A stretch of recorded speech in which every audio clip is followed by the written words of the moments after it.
கற்பிக்கப்பட்டார். அதாவது என் பேர் பாண்டியன், ஊர் இந்த சாமிதோப்பு பக்கம் விஜயநகரி. இந்த ஒரு 13 வயசு வரைக்கும் எங்க அப்பா அம்மா சொன்னபடி நான் கும்பிட்டுக்கிட்டு இருந்தேன். அப்புறம் மெட்ராஸ் போனேன். அங்க பெரியாருடைய நூலை படித்தேன்.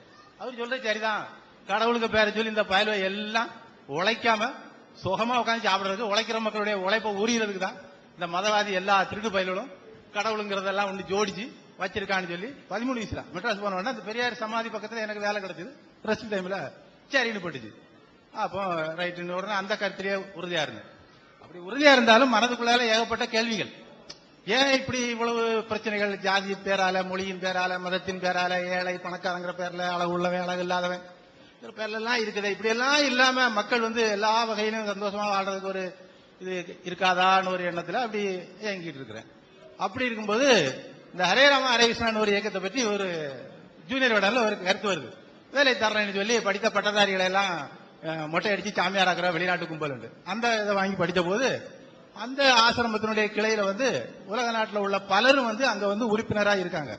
இருந்து அப்போ எல்லா நாட்டுக்காரனும் ஒரு வீட்டை வாடகைக்கு எடுத்துட்டு மெட்ராஸ்ல அப்போ ஒரு 25 வருஷம் முன்னாடி வாடகைக்கு எடுத்து அங்க எல்லா நாட்டுக்காரனும் எல்லாத்தையும் மறந்துகிட்டு, மொழி மதம் எல்லாத்தையும் மறந்துகிட்டு, கிருஷ்ணர்னு ஒரு பேர் இல்ல அவன் அங்க இருக்கிறான்னா அப்ப அது என்ன காரணம்? நாம கிருஷ்ணனை வெறும் கபடம்னு சொல்லி, நான் ஒரு இந்து குடும்பத்தில் பிறந்தேன். ஆக மதங்கிறதே எல்லாம் பொய் பித்தலாட்டம், கடவுளுங்கிறதே கற்பிக்கப்பட்டார். அதாவது கோயில நடந்து வேற ஆடுறான. அப்ப அங்க என்ன நடக்கு பாப்போம்னு அங்க போனேன். அங்க போனா அவங்க Krishna is the only supreme personality of God and others are dummies. அவன் அதுலயே அவன் என்ன சொல்றான்னா கிருஷ்ணர் மட்டும்தான் தலைமை கடவுள், மற்றவங்க எல்லாம் டம்மிஸ்ங்கிறான்.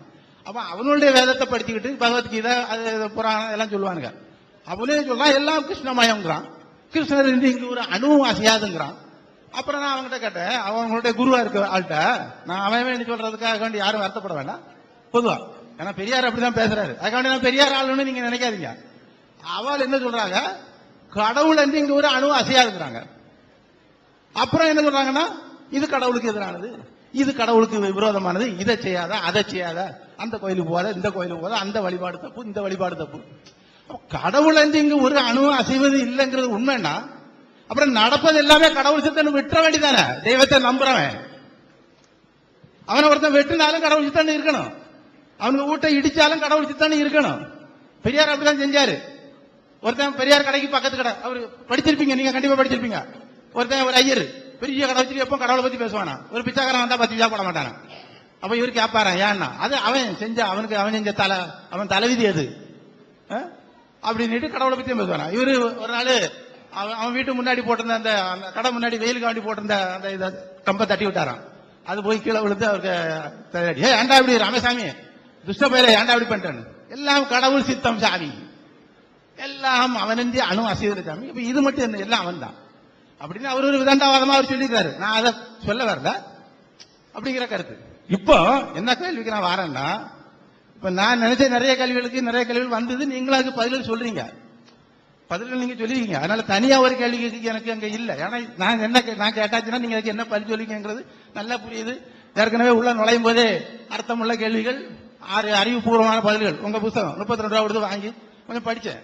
இருந்தாலும் எனக்கு ஒரு வாய்ப்பு கிடைச்சதுனால சொல்றேன். நானும் தெரிஞ்சுக்க விரும்புறதுனால, நான் ஒரு பகுத்தறிவாதியோ நாஸ்திகனோ அப்படி இல்லை. எனக்கு வாழ்க்கையில ஏகப்பட்ட பிரச்சனைகள். நானும் அப்பப்ப மனசுல எங்க முறைப்படி ஏதாவது ஒரு வழியில ஒரு கும்பிட்டுக்கிட்டு போயிருக்கிறேன். ஆனா என்னுடைய அறிவுபூர்வமான சிந்தனைக்கு எனக்கு பதில் கிடைக்கல. உண்மையிலேயே கடவுள்னு ஒண்ணு உண்டா? கேள்வி. கடவுள்னு ஒண்ணு உண்டா? அப்படி உண்டுன்னு நம்ம நம்புறோம்னா நடக்கிறது எல்லாமே நம்ம ஏத்துக்க தயாரா இருக்கணும் இல்லையா? என் பிள்ளைய ஒருத்தன் கொண்டாலும் நான் அதை ஏத்துக்க தயாரா இருக்கணும் இல்லையா? அப்படி இல்லையா?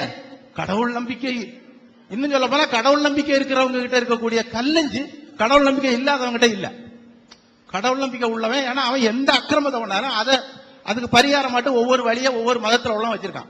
இந்து மதத்துல என்ன சொல்றாங்க, அங்க போய் குளிச்சுட்டு வாயில ஒரு கோயில் விட்டு. கிறிஸ்தவ மதத்துல என்ன சொல்றாங்க, அங்க போய் இங்க போய். முஸ்லீம் மதத்துல ஒரு ஹஜ் யாத்திரை போயிட்டு வா. அப்ப கடவுள் ஒண்ணு உண்டா? இதான் கேள்வி. சரி, ஐயா என்ன கேட்கிறாருன்னா, நிறைய வாதங்கள்லாம் வைத்து விட்டு கடவுள்னு ஒண்ணு உண்டான்னு கேட்கிறாரு. ஏன்னா கடவுள் என்பதெல்லாம் சுரண்டுவதற்காக, சம்பாதிப்பதற்காக உழைக்க முடியாத சோம்பேறிகள் உண்டாக்குனதுதான் கடவுள்ங்கிற சித்தாந்தங்கிறத ஒரு சொல்லி கடவுள்னு ஒண்ணு உண்டான்னு ஃபர்ஸ்ட் கேட்கிறாரு. அதுக்கு முன்னாடி ஒரு கருத்தை நம்ம பதிவு செஞ்சுக்கிறோம். என்ன கருத்துன்னா, இப்ப கருத்துன்னா இப்ப கடவுள் இல்லைன்னு சொன்னார்ல பெரியார். பெரியார் யார் வருத்தப்பட்டு கூடாது, புரிஞ்சுக்கிறதுக்காக தான் சொல்றேன். பெரியார் அவர் என்ன தொழில் பண்ணி சாப்பிட்டாரு? இல்ல, இதை வச்சுதான் கடவுள் இல்லைங்கிறது தான் அவருக்கு சாப்பாடு இல்லையா? அதாவது மதத்தை வைத்து அவங்க சாப்பிட்ட மாதிரி இவர் ஒரு வியாபாரியா இருந்துகிட்டு ஒரு விவசாயியா இருந்துகிட்டு இதை சொல்லி அவர் சாப்பிடல. இவர் ஒரு சித்தாந்தத்தை எடுத்துக்கொண்டு அதை சொல்வதன் மூலமாகவும் நிதி தான் திரட்டினாரு. எந்த ஒரு கூட்டத்துக்கு வந்தாலும் காசு இல்லாம வரமாட்டாரு. கல்யாணத்துக்கு உழவு காசு, கர்மாதிக்கு உழவு, வீட்டுல தண்ணி கொடுக்க ரேட் வச்சிருந்தாரா இல்லையா? பெரியார் எந்த வீட்டுக்கு வர்றா இருந்தாலும் உன் வீட்டுல நான் சாப்பிடறதா இருந்தா எனக்கு இவ்வளவு தரணும், உன் வீட்டுல தண்ணி குடிக்கிறதா இவ்வளவு தரணும், உன் குழந்தைக்கு பேர் வைக்கிறதா இவ்வளவு தரணும்னு சொல்லி இந்த உஞ்ச நிறுத்தி பாப்பான்கள் குற்றம் சுமத்தினார். அவங்க செஞ்ச மாதிரி வேலையை அவர் செஞ்சாரா இல்லைன்னா செஞ்சார். அதே மாதிரி செஞ்சார். நான் முடிச்சுக்கிறேன் சொல்ல பிறகு பாருங்க, முடிச்சுக்கிறேன் சொல்லுங்க. அடுத்து உங்களுக்கு வாய்ப்பு தர்றேன். அவர் தொழில் எதுவும் பண்ணவில்லை. இப்ப இருங்க, வீரமணி இருக்கிறாரு, அவர் நல்லா படிச்சவர் தான், லா படிச்சவர் தான். அதையே அவர் தொழிலா பண்ணிட்டு இருக்கிறாரு? இல்ல. இந்த பொருளாதாரங்களை திரட்டுவதற்கு மதம் இல்லைன்னா பேச இயலாது. மதத்தை சொல்லிக்கிட்டு சம்பாதிக்கிறான், மதம் இல்லைன்னு சொல்லிக்கிட்டு சம்பாதிக்கிறான். இதுதான் யதார்த்தமே தவிர மனிதம் என்பது சிலருக்கு இருக்கிறது. சிலருடைய உள்ளங்கள்ல மனித நேயம் இருக்கிறது. அவங்க கரெக்டா இருந்து கொண்டிருக்கிறார்கள். நீங்க கடவுள் இல்லைன்னு சொன்ன உடனே அவன்லாம் கரெக்டா ஆயிடுவான் என்று சொல்லியோ, கடவுள்னு சொல்றவன்லாம் இப்படி சம்பாதிச்சிட்டு இருக்கான்னு சொல்லியோ பொதுவா சொல்ல இயலாது. இப்ப நாங்கெல்லாம் கடவுள் இருக்கிறான்னு சொல்றோம், இந்த ஒரு நேரம் பேசுகிறோம், 5 மணி நேரம் 6 மணி நேரம் நிக்கிறோம். 10 காசு நாங்க எதிர்க்கு வாங்கியிருப்போமா 25 வருஷத்துல? உங்கள்ட்ட சல்லி காசு வாங்க மாட்டோம். டிக்கெட்டு காசு மட்டும்தான், பஸ் காசு டிக்கெட் எடுத்து தருவார்கள். அதை தாண்டி எதையும் நாங்கள் வாங்காம நாங்க செஞ்சிட்டு இருக்கலையா? அடி வாங்கி உதவாங்கி செய்யலையா? அப்ப ஆன்மீகத்தில் இருந்து கொண்டும் கூட மக்கள் தேர்ந்து பணத்தை திரட்டாமல் செய்யக்கூடியவர்கள் எல்லா சமயங்களும் இருந்து கொண்டிருக்கிறார்கள். சரியா? அதே மாதிரி அது சில பேர் அவங்க சொல்றபடி இருக்கிறாங்க. மதத்தை வயிற்று பிழப்புக்கு வழியாக்கி கொண்டவர்களும் இருக்கிறார்கள். மதம் இல்லை என்று சொல்வதை வயிற்று பிழப்புக்கு வழியாக்கி கொண்டவர்கள் இருக்கிறார்கள். பாயிண்ட் அப்படி சமமாக தான் நிறுத்தப்பட வேண்டும். அதுல 4 பேர் பணத்தை எதிர்பார்க்காமல் இருந்தால் இதுல 4 பேர் இருப்பார்கள். அதே மாதிரி இப்ப எடுத்துக்கொண்டீர்களே, ஆனால் அவர் ஒரு கொள்கையை சொன்னார், கடவுள் இல்லைன்னு வாஸ்தவம். எதனால இல்லைன்னாரு? அவர் கல்லு, இது கேட்குமா, இது பார்க்குமா, இது விளங்குமா, ஏன்டா போய் கல்ல வணங்குறீங்கன்னு கேட்டார்ல. அப்ப கல்லுக்கு எந்த ஒரு சக்தியும் இல்லைன்னாரு. அதுல அவரை ஏற்றுக்கொள்ளக்கூடியவர்கள் அதே கல் அவரை கல்லாக்கி வச்சு மாலை போடுறாங்க. அந்த கல் அந்த மாலையை வழங்குமா? ஒரு மாலையை கொண்டே பெரியாருக்குன்னு போடுறாங்களே, ஒரு மலர் வளையத்தை கொண்டே வைக்கிறாங்களா? அவர் தான் செத்து போயிட்டார்ல. செத்து போன ஒரு மனுஷனுக்கு தன்னுடைய காலடியில் மலர் வளையம் வைக்கப்படுதுன்னு தெரியுமா? அது தவறு என்று உணரக்கூடியவர்களாக அவர் உருவாக்கவில்லை. அவர் அந்த கல்லு இல்ல இந்த கல்லை மாத்திக்க சொன்னார். நீ தேங்காய் பழத்துக்கு பதிலா மலர் மாலை மலர் வளையமும் மாத்திக்கன்னு சொல்லிட்டு போயிருக்கார தவிர, அப்படித்தான் அவர்கள் இன்னைக்கு நடந்து கொண்டிருக்க. பெரியார்ல அவருடைய சமாதியிலையும் சிலையிலையும் மலர் மாலைகளும் மலர் வளையும் வைப்பவர்கள் யாரு? இந்து மத அனுஷ்டானவாதிகளா அல்லது கடவுள் இல்லைன்னு சொல்லக்கூடியவர்களா? யார் இதை செய்து கொண்டிருக்கிறார்கள்? கடவுள் இல்லைங்கிற கொள்கையை சொல்லக்கூடியவர்கள், அதன் காவலர்கள் தான். அவருக்கு போய் அந்த மாலை மரியாதை செய்யற காட்சியை பார்க்கிறோம். அதனால உண்மை என்பது இந்த இப்படி பார்க்க கூடாது.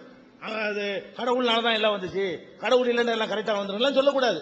கடவுளை சொல்லி ஏமாத்திரம் இருக்கிறான், கடவுள் இல்லைன்னு சொல்லி ஏமாத்திரம் இருக்கான் என்ற அடிப்படையை மனசுல வைத்துக் கொண்டு இப்ப டாபிக் போவோம். கடவுள் இருக்கிறாரா எல்லாம் கேள்வி.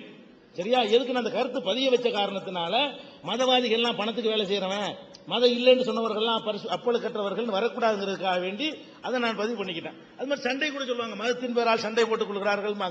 மதம் இல்லைன்னு சொல்லி அவங்களுக்குள்ள சண்டை வந்துச்சு. வீரமணிக்கு தங்கராசுக்கு சண்டை, மணியம்மைக்கு தங்கராசுக்கு சண்டை, கோவை ராமகிருஷ்ணனுக்கு வீரமணிக்கு சண்டை, கடவுள் இல்லைன்னு சண்டை போட்டு தான் செஞ்சாங்க. அதெல்லாம் சொல்லவே கூடாது. சண்டைக்கு காரணம் மதம் கிடையாது, மதத்துக்கு வெளியேயும் சண்டை போடுறான், மதத்திலையும் சண்டை போடுறான். சுரண்டலுக்கு காரணம் மதம் கிடையாது, மதத்தில் இருந்து சுரண்டான், மதத்துக்கு வெளியேயும் சுரண்டான்.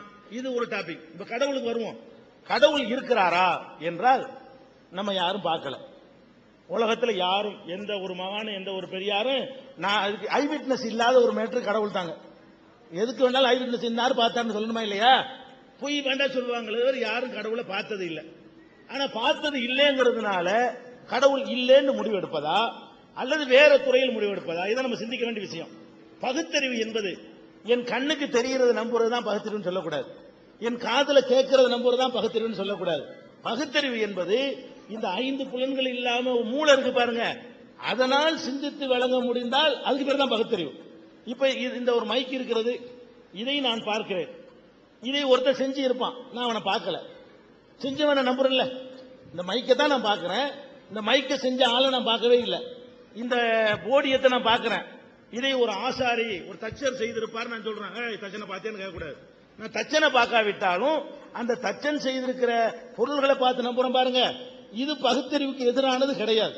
அதாவது ஒரு எவன் ஒன்றை செய்தானோ அவனை கொண்டாந்து நிப்பாட்டினா தான் நம்புவேன் அப்படிங்கிறது. ஆடு மாடு நம்புமே, கண்ணால பார்த்ததை நம்புறதுக்கு மனுஷனா தான் இருக்கணுமா? ஒரு மாட்டுக்கு தெரியும் முதலாளி யாரு, போனா கிட்ட போனா அடிக்கிறவன் யாருன்னு தெரியுமா இல்லையா? ஒரு கோழிக்கு தெரியும், பாப்பா வேண்டு கூப்பிடுறீங்க, அதுக்கு சொந்தக்காரன் கூப்பிட்டா தான் அது வரும், வேற ஒருத்தன் கூப்பிட்டா பிடிக்கிறதுக்கு வரணும்னு வராத. ஒரு நாயை கூப்பிடுறீங்க, கூப்பிட்டா அமுட்டு கட்டி வருமா நாய்? யாரு கூப்பிட்டா வரும்? அதுக்கு தெரியுது இவன் முதலாளி இல்ல. பார்த்து நம்புறது பகுத்தறிவா? பார்த்து நம்புறது பகுத்தறிவுனா நாய் பகுத்தறிவா போயிருமே? ஒவ்வொரு ஜீவன்களும் பார்த்து தான் நம்புது, தெரியுதா இல்லையா? ஒரு மாட்டை அவுத்து விடுறீங்க, எத்தனை வீடுகள் இருக்கு, கரெக்டா உங்க வீட்டுக்கு ஏன் வருது? கரெக்டா உங்க வீட்டுக்கு சேர்ந்துருது, உங்க வீட்டு மாடு உங்க வீட்டுக்கு வந்ததா இல்லையா? அப்ப பகுத்தறிவு என்பது அவங்க என்ன நினைக்கிறாங்கன்னா, கண்ணால கண்டால் பகுத்தறிவு, காதால கேட்டால் பகுத்தறிவுங்கிறாங்க. கண்ணும் பொய் சொல்லும், இது பொய் சொல்லாது. கண்ணால் காண்பதும் பொய், காதால் கேட்பதும் கூட பொய்யாயிரும், தீர விசாரிப்பதே மெய். கார்ல போயிட்டே இருக்கிறீங்க, அப்படி காணல் நீர் அப்படி ஆறு மாதிரி ரோட்ல தெரியும், கிட்ட போய் பார்த்தா ஒண்ணும் இருக்காது. கண்ணு தானே சொன்னிச்சு ஆறு இருக்கிறதா சொன்னிச்சா இல்லையா? ஆறு இல்ல, உட்கார்ந்துட்டே இருப்போம், யாரோ கூப்பிட்ட மாதிரி தெரியும், கூப்பிட்டு எல்லாம் இல்ல கூப்பிட்டா தெரிஞ்ச. இப்ப காது போய் சொல்லிச்சுல, காதுல யாரும் கூப்பிடவே இல்ல, உனக்கு என்ன சொல்லுது? யாரோ கூப்பிட்ட மாதிரி திரும்பி பார்ப்போம், யாருமே கூப்பிட்டு இருக்க மாட்டான், நமக்கு இப்படி தோணும் கூப்பிட்ட மாதிரி. அப்ப எது போய் சொல்லுது? கண்ணும் போய் சொல்லுது, காதும் போய் சொல்லுது. ஏதோ எறும்பு ஓடுற மாதிரி இருக்கு அடிப்பான், உடம்பு போய் சொல்ல உண்மை இருக்காது, உடம்பு போய் சொல்லுதா இல்லையா? அதே மாதிரி ஒரு மாதிரி மூக்கு பத்துவான், என்னடா உண்மை இல்லடா, உண்மை இல்லையோ, ஒரு வாடை மாதிரி தெரியுதேம்மா, மூக்கு போய் சொல்லியா இல்லையா? உன் மூக்கு போய் சொல்லி இருக்குது, இல்லாத வாடை இருக்கிறதா நினைக்கிற. 5 புலன்களுமே சுவை, ஒளி, ஊறு, ஓசை, நாற்றம் என்று சொல்லக்கூடிய 5 புலன்களுமே சில நேரங்களில் தப்பு செய்கின்றன, பொய் சொல்லுகின்றன. இப்படி கடவுளை நீங்கள் பார்த்தால் இல்லைன்னு தான் சொல்லுவீங்க. கடவுளை பார்க்கல, கடவுளை தொடல, கடவுளை நக்கி பார்க்கல, கடவுளை மோந்து பார்க்கல, இதெல்லாம் ஓகே தான். ஆனால் சிந்தித்து பார்த்தால் கடவுள் இருக்கிறான்னு விளங்க இயலுமா இயலாதா? இஸ்லாம் 2 விதமான விஷயங்களை கடவுள் இருக்கிறான்ங்கிறதுக்கு ப்ரூஃபா தருது. இஸ்லாம் தரக்கூடிய ப்ரூஃபை நான் சொல்லிக்கிறேன், வேற வேற மார்க்கங்கள் என்ன சொல்லுது நமக்கு தெரியாது. இஸ்லாம் என்ன ப்ரூஃப் சொல்லுதுன்னு கேட்டா, முஸ்லிம்கள் நாங்கள் குர்ஆனை ஒரு வேதம் நாங்க ஏற்றுக்கொண்டிருக்கோம். குர்ஆன் என்பது அல்லாஹ்விடமிருந்து வந்தது அப்படின்னு நாங்க நம்புறோம். இது இறைவன் முகமது நபி கொடுத்தார், ஒரு புஸ்தகம் தான் அது. இது கொடுக்கப்பட்டு எவ்வளவு வருஷம் ஆச்சு? 14 நூற்றாண்டுகளை கடந்து விட்டது. 14 நூற்றாண்டுக்கு முன்னாடி இந்த புத்தகத்தை கடவுள் முகமது நபி கொடுத்தார் என்று நாங்கள் நம்புகிறோம். 14 நூற்றாண்டுக்கு முன்னாடி கடவுள் தந்ததா சொன்னார்ல, அது கடவுள் தந்தால் எப்படி இருக்குமோ அப்படிப்பட்ட புத்தகமாக அது இன்றைக்கு இருந்துகிட்டு இருக்கு பாருங்க. அதை இஸ்லாம் உலகத்துக்கு முதல் ப்ரூஃபா வைக்கிறது. எப்படி ப்ரூஃபா வைக்குது? முகமது நபியுடைய காலத்துக்கு போங்க, 1400 வருஷத்துக்கு முந்தின ஒரு காலம், காட்டு மிராண்டி காலம், டோட்டல் சமுதாயத்துக்கு எழுத படிக்க தெரியாது. முகமது நபி உள்பட விரல் விட்டு எண்ணக்கூடிய 1-2 பண்டிதர்களை விட்டுட்டீங்கன்னு சொன்னா ஒட்டுமொத்த சமுதாயத்துக்கு எழுதவும் தெரியாது, வாசிக்கவும் தெரியாது. முகமது நபிக்கு எழுத தெரியாது, வாசிக்க தெரியாது. அப்படிப்பட்ட ஒரு சமுதாயத்தில் அவர் இந்த அல்லாஹ்வுடைய வேதம்னு சில வார்த்தைகளை சொல்லுகிறார். அந்த காலத்தில் ஒரு வாழ்ந்தவர் எப்படி சொல்லியிருப்பாரு? அந்த காலத்து நம்பிக்கைக்கு ஏற்பத்தானே சொல்லுவார். ஒரு காலத்தில் நம்ம வாழ்ற காலத்தில் பூமியை பத்தி நான் பேசுறேன், எப்படி பேசுவேன்? இந்த காலத்தில் பூமியை பத்தி மக்கள் எப்படி நம்புறாங்களோ அப்படித்தான் பேசுவேன். அந்த காலத்தில் வாழ்ந்தவர் அந்த காலத்தில் பூமியை பத்தி எப்படி நம்புறாங்களோ அப்படித்தான் பேசுவார். உதாரணத்துக்கு சொல்வதாக இருந்தால் திருவள்ளுவர் இருக்கிறார், உலக பொதுமறை அப்படிலாம் நம்ம சொல்லிட்டு இருக்கிறோம். திருவள்ளுவர் ஒரு மெசேஜ் வைக்கிறார். என்ன வைக்கிறாரு? கண்டது மண்ணும் ஒரு நாள், அலர் மண்ணும் திங்களை பாம்பு கொண்டுட்டுங்கிறார். அதாவது அந்த சந்திரனுக்கு கிரகணம் ஏற்படுதுல, அதுக்கு அந்த காலத்தில் மக்கள்கிட்ட ஒரு கதை சொல்லிக்கிட்டு இருந்தாங்க. என்ன கதை? சந்திரனை பாம்பு முழுங்கிருச்சு அப்படின்னு கதை சொல்லிக்கிட்டு இருந்தாங்க. அதனாலதான் பரமசிவன் கழுத்துல பாம்பையும் போட்டிருப்பாங்க, அவர் தலையில சந்திரனையும் போட்டிருப்பாங்க. சந்திரன் தலையில வச்சிருக்காருல, இந்த பாம்பு போய் அந்த சந்திரன் என்ன செய்யுது? முழுங்குதுன்னு நம்புனாங்க. பித்தா பிறை சூடி பெருமான அருளாளான்லாம் நீங்க என்ன செய்றீங்க? சிவபெருமானை பத்தி படிக்கிறீங்க. பிறையை சூடி கொண்டிருக்கிறாராம். பித்தா இருக்காரா சிவபெருமானு, பிறையை சூடி கொண்டிருக்கிறாரு. பரமசிவன் கழுத்தில் இருந்த பாம்பு கேட்டது கருடா சௌக்கியமாங்கிறாரா இல்லையா? அப்ப பரமசிவன் கழுத்துல பாம்பு ஒண்ணு கிடக்கும், தலையில நிலவு ஒண்ணு இருக்கும். இந்த நிலவை இந்த பாம்பு போய் சாப்பிட்டுருதான், அதுதான் கிரகணமா அப்படின்னு அன்னைக்கு நம்பிக்கிட்டு இருந்தாங்க. அந்த காலத்துல வள்ளுவர் வாழ்ந்ததுனால என்ன பண்ணிட்டாருன்னு கேட்டா, திங்களை பாம்பு கொண்டுட்டுங்கிறாரு. காதலனும் காதலியும் வந்து சந்திக்காம இருக்கிறாங்க, பிரிஞ்சு இருக்கிறாங்க, இப்பதான் சந்திக்கிறாங்க, ரேரா சந்திக்கிறாங்க. இது எப்படி நடந்திருக்குன்னு கேட்டா, ஒரு சந்திர கிரகணம் ஏற்படுவது போல அரிதாக நடந்த நிகழ்ச்சிங்கிறார். அரிதுங்கிறதுக்கு உதாரணம் காட்டுறாரு. சந்திர கிரகணத்தை எப்படி அவர் சொல்றாரு? திங்களை பாம்பு கொண்டுட்டுங்கிறார், சந்திரனை பாம்பு விழுங்கியது போல. ஏன் இப்படி சொன்னாரு? இப்படிதான் நீங்க நினைச்சிருந்தான். அவர் வாழ்ந்த காலத்தில் இப்படித்தான் சொல்ல முடியும். அப்ப நபிகள் நாயகம் காலம் வந்து அதே மாதிரியான ஒரு காட்டுமிராண்டி காலம், அதே மாதிரியான மௌட்டிகமான காலம். அவர் வந்து அல்லாஹ்வுடைய வேதம் சொன்னார், அதுல இருக்கிறது பூமி உருண்டைன்னு இருக்குது. அந்த காலத்துல சொல்ல இயலுமா? பூமி சுத்துதுன்னு இருக்கிறது. பூமி சுத்துதுன்னு சொல்லி கலிலேயோ அவங்களுக்கு பிந்தி சொல்லும்போது அடிச்சு கொண்டு விட்டாங்க. கலிலேயோவுக்கு சொல்ல முடியல. காட்டுமிராண்டி காலத்துல முகமது நபிக்கு அருளப்பட்ட குர்ஆன்ல இருக்கிறது பூமி உருண்டைன்னு இருக்கிறது, பூமி சுழல்கிறது இருக்கிறது. பூமி மாத்திரம் சுழலவில்லை, குல்லுன் ஃபீ ஃபலக்கின் யஸ்பஹூன், ஒவ்வொரு கோள்களும் அதனுடைய பாதையிலே சுழன்று கொண்டு நீந்தி கொண்டிருக்கின்றன. சூரியன், சந்திரன், செவ்வாய், சுக்கிரன், வியாழன், எல்லா கோள்களும் அப்படி ஒரு தலையில வைத்துக் கொண்டிருக்கவில்லை, வானத்தில் ஒட்டி வைத்துக் கொண்டிருக்கவில்லை, சுழன்று கொண்டிருக்கின்றன அப்படின்னு சொல்றதை பார்க்கிறோம். அதை விட லேட்டஸ்டா ஒன்னு கண்டுபிடிச்சான். என்ன கண்டுபிடிச்சிருக்கான்? பூமி சுத்துதுல, பூமி தன்னைத்தானே சுத்தி கொண்டிருக்கிறது, எல்லாரும் தெரிஞ்சு வச்சுக்கிறோம். அதாவது தன்னைத்தானே சுத்துனா சுழல்கிறது. இந்த சுழன்று கொண்டே ஒரு இடத்துல இருக்காம இதையும் சுத்து, இது சூரியன் வச்சுக்கிறோம். இந்த பூமி என்ன பண்ணுதுன்னு கேட்டா, இப்படி இப்படி தன்னைத்தானே சுத்திக்கிறது ஒரு ரவுண்டு, அது ஒரு நாள். தன்னைத்தானே சுத்துவதற்கு பேர் ஒரு நாள். தன்னைத்தானே சுத்திக்கிட்டு இதை ஒரு ரவுண்ட் அடிச்சு முடிச்சிருது, இது ஒரு வருஷம். சூரியனை ஒரு ரவுண்ட் அடிக்கிறத வருஷம்ங்கிறோம், அது தன்னைத்தானே சுத்துறத வந்து ஒரு நாள்னு சொல்றோம். ரெண்டு இயக்கம் பூமிக்கு இருக்குன்னு சொல்றோம்ல. சூரியன் தான் இருக்குது, இது சுத்துதுல. இந்த சூரியன் இப்ப என்ன பண்ணுது அப்படின்னு சொன்னா, இப்ப சொல்றாங்க 25 வருஷமா சொல்றான், அப்பதான் கண்டுபிடிச்சிருக்கான். இந்த சூரியன் ஒரு இடத்துல இருந்துகிட்டு இருக்குல்ல, அது ஓடிக்கொண்டே இருக்கிறது பயங்கரமான வேகத்துல, லட்சக்கணக்கான கிலோமீட்டர் வேகத்துல சூரியன் என்ன செய்யுது? ஓடிக்கிட்டே இருக்குதுங்களாம். இந்த ஓடும்போது இதை இழுத்துக்கிட்டு ஓடிக்கிட்டு இருக்கு. ஈர்ப்பு சக்தியின் காரணத்தினால சூரியன் ஓடுது, அதோட பூமி ஓடுது, சுத்திக்கிட்டே ஓடுது. இது காந்தத்துல இழுக்கப்பட்ட மாதிரி பூமி, சூரியன் ஒரு இடத்துல இருக்கலையா, லட்சக்கணக்கான மைல் வேகத்துல ஓடுதுன்னு சொல்லி இப்ப வந்து ப்ரூவ் பண்ணி அறிவியல் முறையில கண்டுபிடிச்சு நிரூபிச்சிருக்கான். இது லேட்டஸ்ட் விஞ்ஞானத்தினுடைய கண்டுபிடிப்புங்க. குர்ஆன்ல இருக்குதுங்க. வஷம்சு தஜ்ரி, சூரியன் ஓடிக்கொண்டே இருக்கிறது. இது சுத்தி வளைச்சுக்கிட்டு சொல்ற வாசகம் இல்ல. எழுத படிக்க தெரியாத ஒரு முகமது அந்த காலத்துடைய அறிவை கொண்டு, அந்த காலத்தில் உள்ள நாலேஜை கொண்டு சூரியன் ஓடுதுன்னு சொன்னா இப்படி சொல்ல இயலுமா? அப்ப இதை கடவுளுடைய வார்த்தைன்னு ஒண்ணு சொன்னார் பாருங்க. கடவுளுக்கு தான் இதை சொல்ல இயல. அன்னைக்கு, இன்னைக்கு வேண்டாம் நீங்க சொல்லலாம் சூரியன் ஓடுது, நான் சொல்லிடலாம். பார்த்துட்டு சொல்றோம், கண்டுபிடிச்சிட்டு சேட்டலைட்ல போய் அனுப்பி கேமராவில் எடுத்து அது இயக்கங்களை பார்த்து விட்டு இன்னைக்கு சொல்வது வேண்டாம், எல்கேஜியா இருக்கலாம். 1400 வருஷத்துக்கு முந்தைய இதை சொல்வதாக இருந்தால் கடவுளை தவிர யாருக்கும் தெரியாது. 1400 வருஷத்துக்கு முந்தி பூமி சுத்துவது யாருக்கும் தெரியாது, மனுஷன்ல. சூரிய அது ஓடுகிறது, சுழல்கிறது யாருக்குமே தெரியாது, உருண்டைங்கிறது யாருக்கும் தெரியாது. ஓடிக்கொண்டு இருக்கிறது யாருக்கா தெரியுமா? ஒரே ஒருத்தனுக்கு தான் அன்னைக்கு தெரியும். அப்ப இது கடவுள் வார்த்தை என்பதற்கு ஏற்றவாறு உதாரணத்துக்கு சொல்றேன், ஒரு சாம்பிள். இதே மாதிரி ஏராளமான அடுக்கடுக்கான மழை பெய்வதை பற்றி குர்ஆன் பேசுகிறது. எப்படி பேசுது? இன்றைய விஞ்ஞானி பேசினால் எப்படி பேசுவானோ அப்படி பேசுகிறது.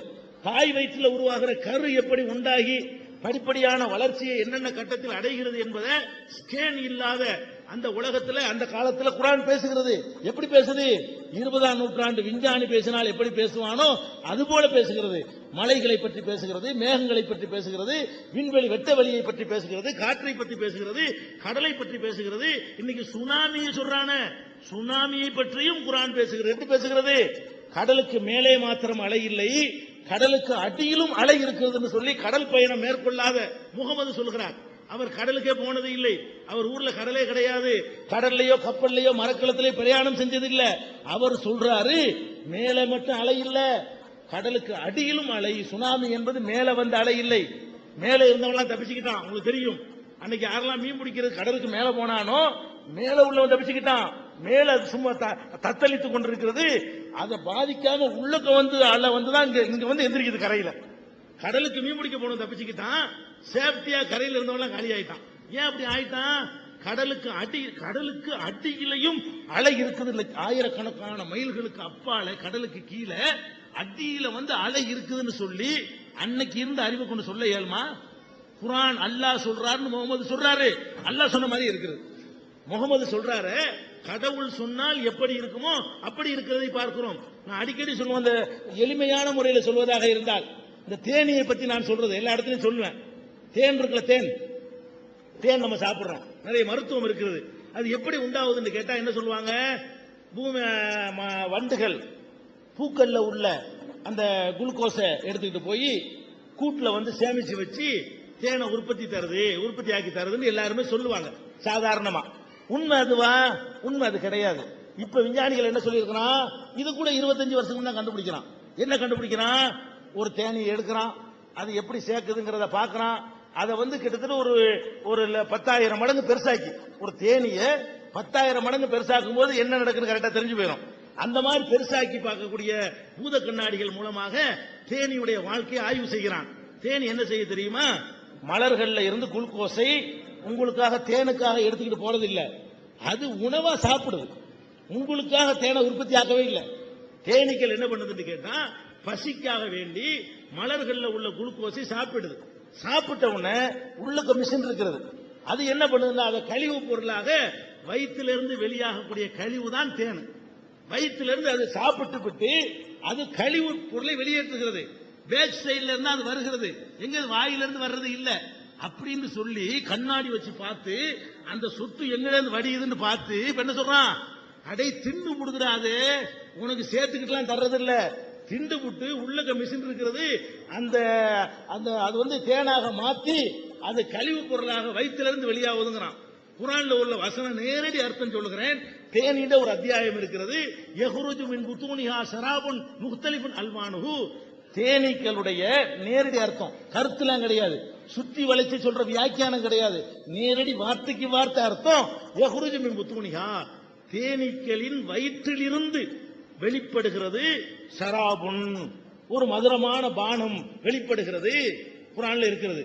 அதே மாதிரி குலி மின் குல்லி சமராத், தேனீக்கள் ஒவ்வொரு கனிகளிலிருந்தும் சாரை உட்கொள்கின்றன. 2 வார்த்தை, திங்குதுன்னு சொல்றான் அல்லாஹ் குர்ஆன்ல. குர்ஆன்ல எப்படி இருக்குது, உங்களுக்கு சேமிச்சு கொண்டாந்து தருதுன்னு சொல்லல, அது திங்குது பசிக்கா வேண்டி. அதை மாத்திர மிஷின் உள்ள இருக்கிறது, மாத்தி நம்ம மலஜலத்தை கழிக்கிற மாதிரி அது கழிகிற கழிவு பொருள் தான் தேனு. இப்ப கண்டுபிடிச்சிருக்கான். இது எப்படி அன்னைக்கு சொல்ல, அன்னைக்கு ஒரு ஆள் தான் தெரியும். முகமது நபி காலத்துல இது கடவுளுக்கு தான் தெரியும், எந்த மனுஷனுக்கு தெரிஞ்சிருக்காது. அப்ப கடவுளுக்கு மட்டுமே தெரிந்திருக்கிற ஒரு விஷயங்களாகவே இவர் சொல்றாருன்னு சொன்னா, ஒளியுடைய வேகத்தை பத்தி பேசுது. இன்னைக்கு 3 லட்சம் கிலோமீட்டர்.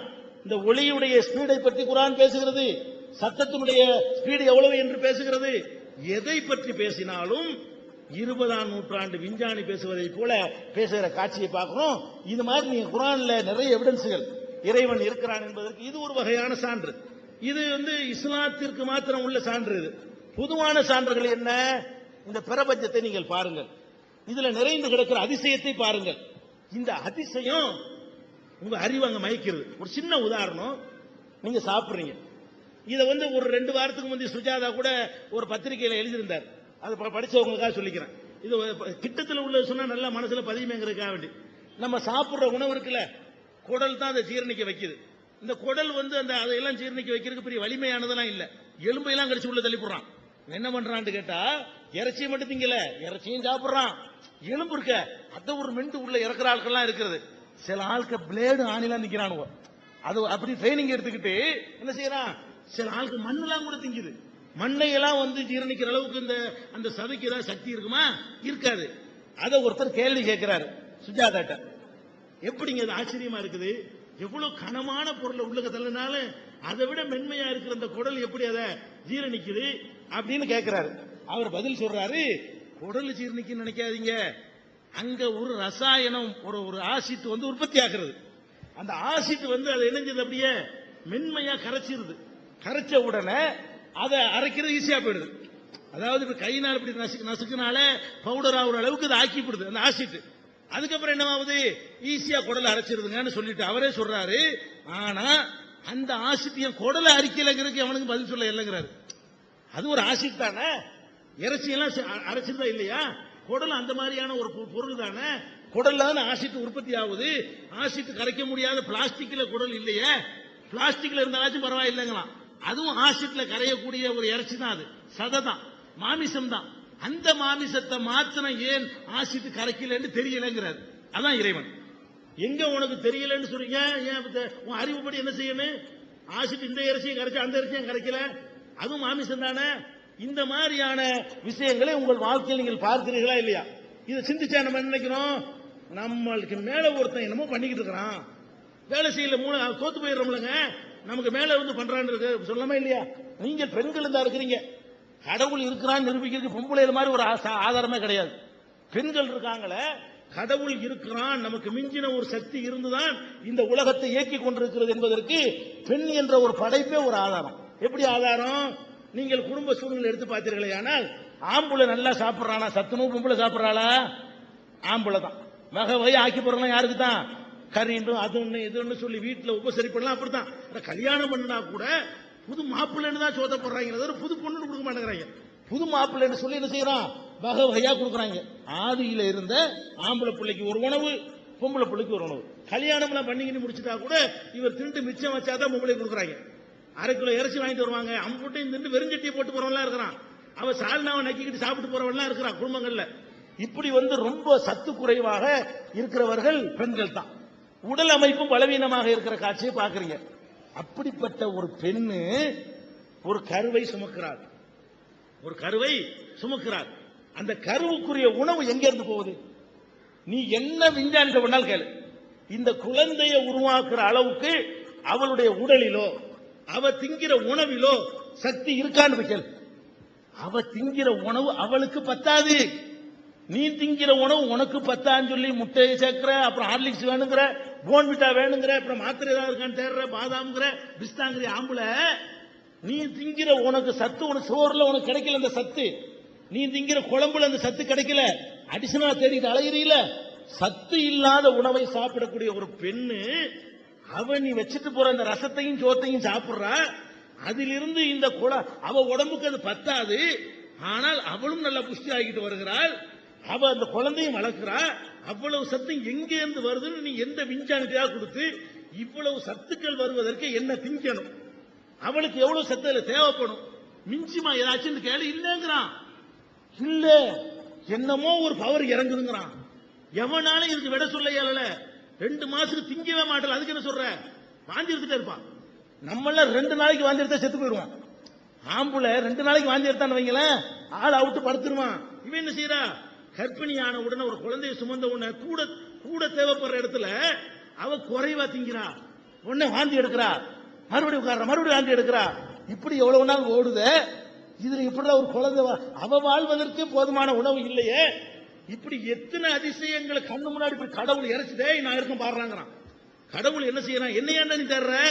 இதை பார்த்துட்டு ஒரு தச்சனை நம்புவீங்க, இதை பார்த்துட்டு மைக் செட் நம்புவீங்க, இது செஞ்ச ஒருத்தருக்கான் நம்புவீங்க, இதை பார்த்துட்டு எவனோ ஒருத்தன் செஞ்சான்னு நம்புவீங்க, இதை பார்த்துட்டு நமக்கு மேல ஒருத்தர் இருக்கிறான் நம்ப ஏழை உங்களுக்கு. இந்த சூரியன் சந்திரன் அந்த கோள்கள்லாம் அதனோட இயக்கங்கள் எடுங்க. ஒருத்தர் இருந்து இயக்குனால் எப்படி இருக்குமா அப்படி இருக்குதா? தாறுமாறா இயங்கிட்டு இருக்குதா? நான் கேட்கிறேன். இன்னைக்கு சூரிய கிரகணம் ஏற்படுதுன்னு சொல்றான், எப்படி சொல்றான்? இன்னைக்கு சந்திர கிரகணம் ஏற்படுதுன்னா எப்படி சொல்றான்? அதுக்கு திட்டமிட்ட கணக்கு இருக்கனால சொல்றான். இவன் கண்டுபிடிச்சான்னு சொல்றான். எப்படி அதை சொல்ல முடியுது? இன்னைக்கு ஹாலி நட்சத்திரம் இன்னைக்கு வருங்கிறான். அது 70 வருஷத்துக்கு ஒருக்கா வரக்கூடிய ஒரு நட்சத்திரம். அது ஏன் இன்னைக்கு கரெக்டா இந்த இடத்துல வரும்னு சொல்றான்? அது கரெக்டா வருது. அதுக்கு ஒரு நிர்ணயித்த வேகம் இருக்கிறது. ஒரு டிரைவர் இருக்காரு, பஸ்ல ஏறி உட்கார்ந்துட்டாரு, அவர் போறாரு. எப்படி போறாரு? 10 கிலோமீட்டர்ல போறாரு, திடீர்னு 20க்கு போறாரு, திடீர்னு 100க்கு போறாரு, திடீர்னு 40க்கு வர்றாரு, திடீர்னு 25க்கு போறாரு. இவன் எவ்வளவு நேரத்தில் போய் சேருவான்னு சொல்ல இயலுமா? சொல்லவே இயலாது. ஒரு டிரைவர் இருக்கான், 100 100 தான் போய்கிட்டே இருக்கு, ரோடு அப்படி ரோடு, ஸ்பீடும் ஒரே ஸ்பீடு. நம்ம என்ன சொல்லுவோம்? இவன் கரெக்டா 1 ஹவர்ல போய் சேருவான்னு சொல்லுவோமா இல்லையா? 100லயே போனா கரெக்டா சொல்லிவிடுவீங்க. 100 50 25 சொல்ல இயலாது. அப்ப இந்த உலகம் எப்படி இயங்குது? இந்த உங்க ஊர் பக்கத்துல என்னது, இங்க பக்கத்துல கன்னியாகுமரி என்ன இருக்கு? கன்னியாகுமரியில் என்ன இருக்கு? என்ன கன்னியாகுமரியில் சிறப்பு என்ன? காந்தி சம்பந்தமா ஒண்ணு இருக்கு. என்ன இருக்கு உங்களுக்கு தெரியலையா? என்ன இருக்கு? அதாவதுங்க காந்தியுடைய அந்த சாம்பல் இருக்குல்ல, எரிச்ச அஸ்தி, அதை கலசத்தில் வைத்திருக்கிறார்கள் கன்னியாகுமரியில். ஒரு பாட்டை கொண்டாந்து வைத்திருக்கிறார்கள். அந்த பாட்டுல அக்டோபர் 2 அன்னைக்கா, அக்டோபர் 2ஆம் தேதி அன்னைக்கு தான் அவர் பிறந்த நாளா? எல்லாத்தையும் கேட்க வேண்டியிருக்கு தேசபக்தர்கள்ட்ட. தேசபக்திக்கு தேசத்துக்கு போராடின ஒரு மாவட்டம் சொல்லுங்க ஒழுங்கா. அப்ப அந்த அவருடைய பிறந்த நாள் அன்னைக்கு என்ன செய்யுதுன்னு கேட்டா, அது ஒரு சின்ன ஒரு ஹோல் விட்டுருக்கான். அந்த ஓட்ட வழியா நேரடியா சூரியனுடைய வெயில் அந்த கலசத்துல படுது. அந்த ஒரு நாளைக்கு மட்டும், அதுக்கு முத நாளுங்க அக்டோபர் 1 இருக்காது, அக்டோபர் 3 இருக்காது, இந்த பக்கம் உள்ள அந்த பக்கம் உள்ள 6 மாசத்துலயும் இருக்காது. அந்த ஒரே ஒரு நாள்ல வந்து கரெக்டா அந்த வெயில் வந்து அங்க வந்து அந்த சாம்பல்ல படுது. இதுல என்ன அஸ்தியுடைய அற்புதமா? இது அஸ்தியுடைய அற்புதம் அல்ல, அதனுடைய ஓட்டம் வந்து கணக்கிடப்படுது. இந்த அஸ்தியுடைய டைரக்ஷனுக்கு நேர எப்ப சூரியன் வரும்னு பாக்குறான். இந்த ஒரு தேதியில வரும்னு கணக்கு பண்றான். அதுக்கு தகுந்த மாதிரி அந்த செவத்துல மேல உள்ள ரூஃப்ல அந்த கிராஸ்ல அந்த ஓட்டையை போடுறான். அதுக்கு நேர வந்து இருக்கும்போது கரெக்டா வந்துருது. வேற பக்கம் சாயும் போது கிராஸ் ஆகிக்கிறது. அப்ப அந்த ஒரு தேதியில அந்த அந்த பாயிண்ட கரெக்டா புடிச்சு இன்னைக்கு வந்து இந்த இடத்துல இருக்கும்னு அவன் கண்டுபிடிச்சான. ஏன் கண்டுபிடிச்சான்? சூரியனுடைய இயக்கம் பூமியுடைய இயக்கம் எல்லாம் ஒரு நிர்ணயித்த வேகத்தோடு நடந்து கொண்டிருக்கிறது. அதனாலதான் இன்னைக்கு இத்தனை மணிக்கு சூரிய மறையும், சூரிய கிரகணம் இங்கே ஏற்படும், 8 மணி நேரம் இருக்கும், 9 மணி நேரம் இருக்கும். இன்னைக்கு புதன் வந்து சூரியனை கடக்கிறது, அதுல கிராஸ் பண்ணுகிறதெல்லாம் சொல்றானே. இதை பார்த்து நமக்கு மேல ஒருத்தர் கண் நமக்கு விளங்கலையா? இப்படி அடுக்கடுக்காக இருக்கிறது. இறைவன் இருக்கிறான் என்பதற்கு என்று சொல்லியே அந்த தலைப்புல கேள்வி பதில் அவ்வளவு சொல்ல முடியாது, வேகமாக சொல்ல வேண்டியிருக்கு. 3 CD போட்டிருக்கோம். ஐயாவுக்கு இருந்தா தர சொல்றேன், இல்லாட்டா அட்ரஸ் கொடுங்க, அனுப்பி வைக்கிறோம். 3 CD வந்து இந்த தலைப்புல இறைவன் இருக்கிறான் என்பதற்கு இந்த உலகத்தில் உள்ள அதிசயங்களை எல்லாம் தொகுத்து இறைவன் இருக்கிறான் என்று அப்படித்தான் இறைவனை நிரூபிக்க இயலுமே தவிர பாத்தீங்களா பார்க்கல. சரியா? அடுத்து